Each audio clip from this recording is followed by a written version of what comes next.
Bon, eh bien écoute, bonjour Myriam. Salut Christophe. Merci de nous recevoir aujourd'hui à Cholet, dans cette très belle agence. Merci, avec grand plaisir. Voilà, on est venu aujourd'hui à ta rencontre pour apprendre un peu mieux te connaître, déjà, parce qu'on ne connaît pas forcément très bien. On connaît pas un petit peu ton cursus, ton passé. Et puis, on basculera aussi un peu sur l'aspect professionnel et je dirais comment aujourd'hui tu vis ton métier au cœur de la licence de marque Vivre Ici. Donc déjà, moi, ce qui m'intéresserait de savoir, c'est comment tu es arrivé dans l'immobilier. C'était quoi? Est-ce que c'était un choix?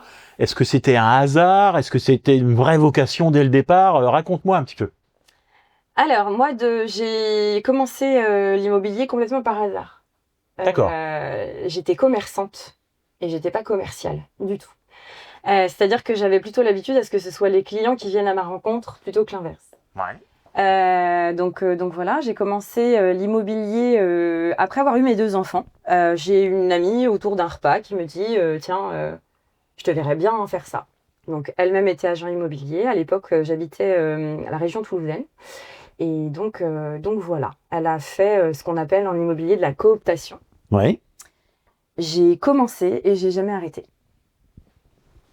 Voilà. Donc, quand mon retour à Cholet a été lié à une mutation en fait de Julien. Ton mari? Exactement, avec qui je travaille, avec qui je suis associée. On a fait le choix, enfin moi j'ai fait le choix en tout cas de continuer dans l'immobilier. D'accord. Donc voilà, ça paraissait. Alors tu as démarré comme conseillère immobilier. Exactement. Et puis moi j'aimerais savoir qu'est-ce qui t'a poussé à devenir gérante. Comment t'as évolué? À un moment donné, qu'est-ce qui s'est passé? C'était initialement c'était pour moi pas une fin en soi, c'est-à-dire que c'était pas quelque chose initialement que j'avais envisagé à court terme, clairement, puisque ayant connu des agences traditionnelles classiques, je connaissais le schéma, je connaissais Agence franchisée, tu veux dire? Ouais, exactement, tout à fait, ouais. Ouais. Des grosses boutiques, D'accord. Ça s'est toujours très bien passé. J'ai toujours eu des gens super avec qui j'ai travaillé. Maintenant, c'était important pour moi de mettre ma patte et puis d'avoir un chez moi en fait.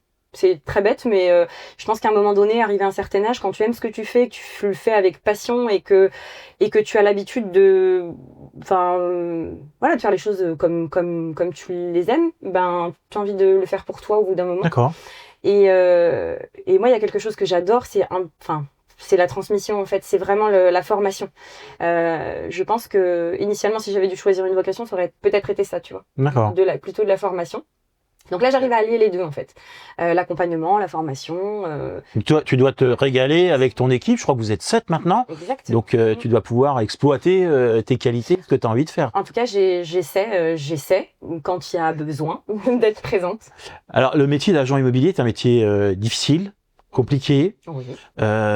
sur un marché qui bouge tout le temps. Il y a des moments euphoriques, il y a des moments plus compliqués. Tout à fait. Aujourd'hui, sur Cholet, c'est quoi tes principaux défis à relever au quotidien?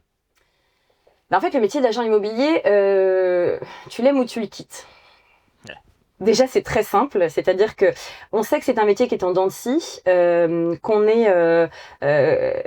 qu'on est confronté toujours à un marché particulier, à une tendance particulière, à l'évolution des taux, à l'évolution, ne serait-ce que de la ville en fait.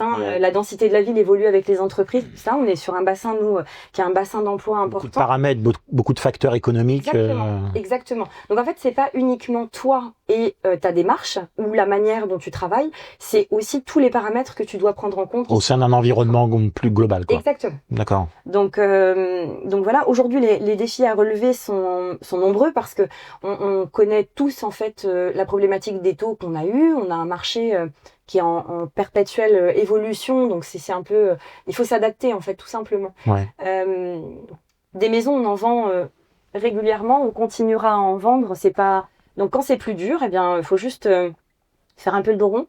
C'est-à-dire que ça va passer et puis jamais arrêter en fait de travailler, d'aller chercher, de continuer en fait à entretenir son relationnel, son réseau. Ça me paraît être voilà. Mais c'est la base de notre métier d'agent immobilier en fait. Alors moi j'aimerais savoir c'est quoi tes qualités premières pour justement faire face à tous tes défis du quotidien. Alors là, c'est difficile. Ah, c'est difficile de se juger, hein, c'est sûr, mais Je pense que tu peux pas faire ce métier si tu n'aimes pas les gens. Je pense que ça fait partie aujourd'hui de. Enfin voilà, je pense que au départ, la base de tout, c'est quand même que j'aime les gens. donc tu as des grandes qualités de sociabilité. Je sais pas si j'ai ces qualités-là. En tout cas, si je suis toujours là, je pense que c'est parce que j'aime les gens et qu'aujourd'hui, leurs priorités sont les miennes et je fais de leur projet en fait une priorité. Je pense que parce qu'être agent immobilier, enfin être négociateur immobilier, on peut tout le monde peut commencer, n'importe qui peut commencer. Ouais, bien sûr. Par contre, je pense que pour durer dans ce métier et pour pas s'épuiser, il faut aimer ce qu'on fait clairement. Et si on n'aime pas les gens, on peut pas faire ce métier-là. Ouais, tout à fait. Voilà. D'accord. Et justement, pour apprendre un peu mieux à te connaître, est-ce que dans cette évolution que tu as eue, il y a un fait marquant, quelque chose de très important pour toi que tu pourrais nous relater? On va pas se mentir, le fait de monter une structure, c'est quand même quelque chose qui est plutôt stressant. C'est quelque chose qui est plutôt... Alors en même temps, c'est très excitant et en même temps, c'est très stressant. Parce que, comme on le sait, les métiers de l'immobilier, c'est, comme on le disait tout à l'heure, un petit peu en dents de scie. Et donc, du coup, le fait, je pense, d'avoir monté la structure, d'être tous les deux, du coup, aux manettes, d'être aujourd'hui, d'avoir une équipe, d'être 7 aujourd'hui à l'agence, je pense que c'est quelque chose qui... Ouais, c'est quelque chose qui travaille. C'est que je pense que ça fait partie. C'était peut-être une évolution malgré tout qui était logique, hein, mais je pense que c'est ça. C'est vraiment l'ouverture de la structure. Voilà. Ouais, trouver le local, se mettre en place, trouver l'équipe, la former. Enfin voilà. Je pense que c'est ce qui est le plus marquant là depuis le début. Et peut-être une anecdote à nous raconter, une anecdote avec des clients, une anecdote avec ton équipe. Est-ce que tu as quelque chose qui te... Avec l'équipe, pas grand-chose. Hein. On est une équipe de copains entre guillemets, c'est-à-dire que la bonne humeur est plutôt Au rendez-vous? Ouais, c'est important pour nous. Ouais. Les qualités humaines sont très importantes parce qu'on se voit quand même beaucoup plus qu'on ne voit nos enfants. Donc voilà, c'est important de passer des bons moments ensemble. Une anecdote. Si, une anecdote, ouais, peut-être, ça m'a marqué, c'est quelque chose qui a été, c'était rigolo.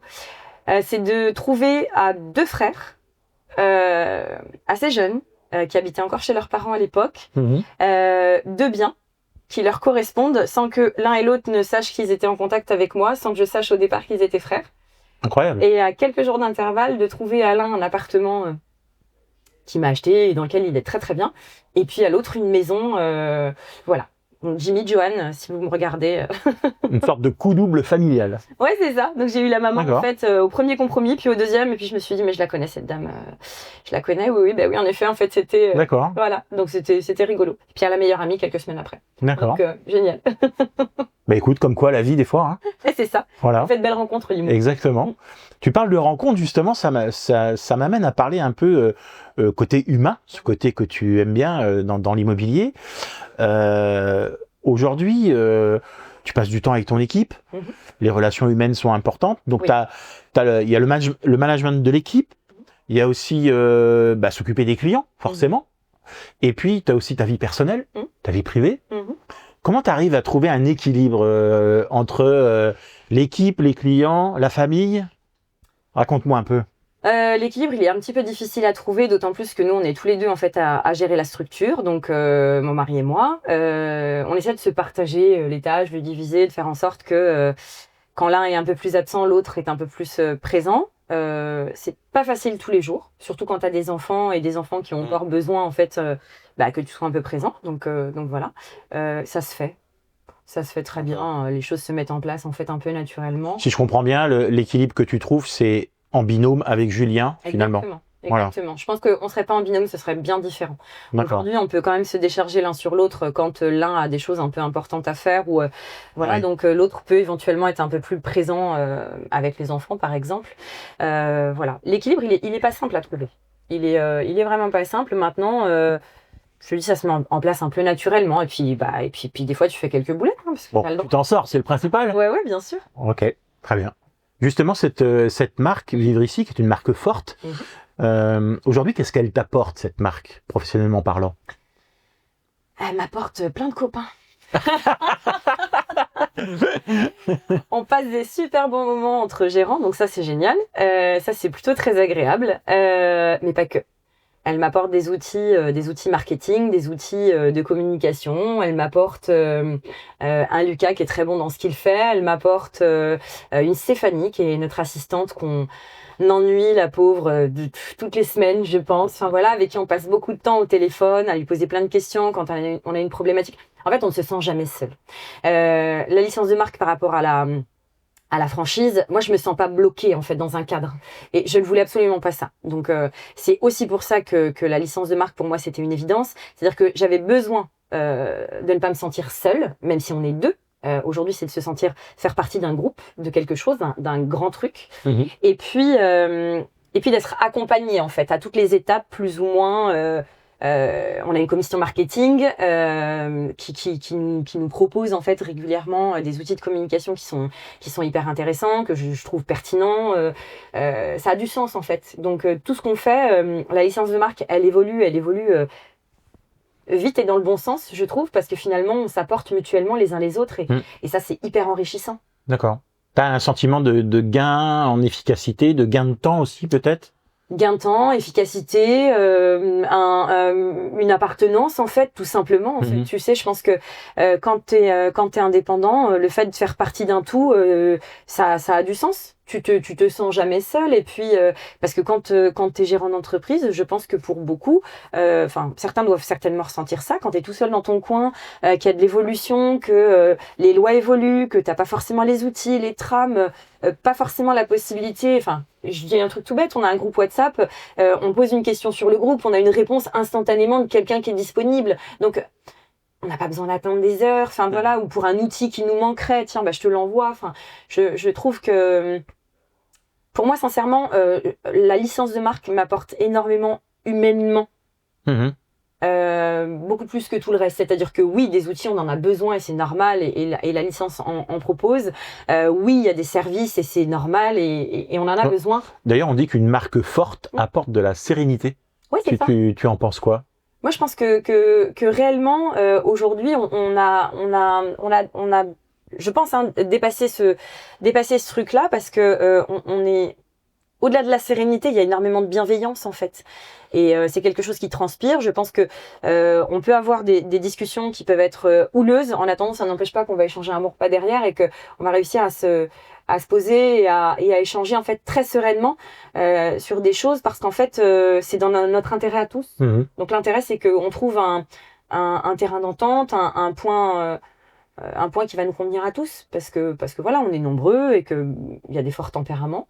Je fais partie de ces gens qui n'ont pas leur langue dans leur poche, donc voilà, je pense que c'est important de dire les choses, de les dire avec beaucoup de bienveillance, de partager, d'échanger et puis de pouvoir avancer ensemble dans le même sens. Je pense que c'est ce qu'on fait tous. D'accord. Parlons un petit peu du futur, si tu veux bien. Oh oui. Aujourd'hui, on entend parler tous les jours de l'intelligence artificielle. Oui. C'est quoi ta perception de l'exercice du métier d'agent immobilier dans un futur proche, peut-être, pourquoi pas même moyen terme, avec l'arrivée de l'intelligence artificielle, avec des nouvelles technologies? Tu peux me donner ta vision de ça? Ça te fait peur? Ça te rassure? C'est quoi ton positionnement par rapport à ça ou tes réflexions? Ça me perturbe pas beaucoup. D'accord. Je pense qu'on aura toujours besoin d'un agent immobilier quoi qu'il arrive. On aura toujours besoin d'un bon agent immobilier, pardon. De terrain? Ouais. Je pense que les gens aujourd'hui, on peut dire ce qu'on veut, les choses évoluent, elles évoluent vite, elles évoluent dans un sens qui convient ou pas. Aujourd'hui, l'intelligence artificielle, oui, c'est intéressant sur certains points. Ouais. Il y a des choses que l'intelligence artificielle ne pourra jamais faire. Faire visiter un bien, alors ce sont des algorithmes, hein, donc aujourd'hui, faire visiter un bien à un client, faire le lien tout de suite entre ces critères-là lui correspondent parce qu'il a tel critère ou quoi que ce soit de recherche. Je pense qu'aujourd'hui, il n'y a qu'un humain qui est capable de le faire. Si la question c'est est-ce que j'ai peur de ces nouvelles technologies, est-ce que j'ai peur en fait qu'elles impactent mon métier? Je ne pense pas. Je pense qu'elles vont l'impacter d'une manière positive, c'est-à-dire qu'elles vont peut-être nous aider sur certains points. Après, je suis pas inquiète. Je suis pas inquiète. Je pense qu'un agent immobilier reste un agent immobilier et qu'aujourd'hui, on en aura toujours besoin quoi qu'il arrive. Après, voilà. Bon, écoute, très bien. Sur ces remarques positives, sur Je pense qu'il faut l'être. cette vision plutôt claire sur l'avenir, sur l'exercice du métier, de la profession, écoute, je te souhaite bon vent à l'agence, à l'équipe, qui est désormais complète. Ouais. Plein de belles choses. Merci beaucoup. Et puis, merci de nous avoir reçus aujourd'hui à Cholet. Avec grand plaisir. Voilà. À bientôt. À bientôt.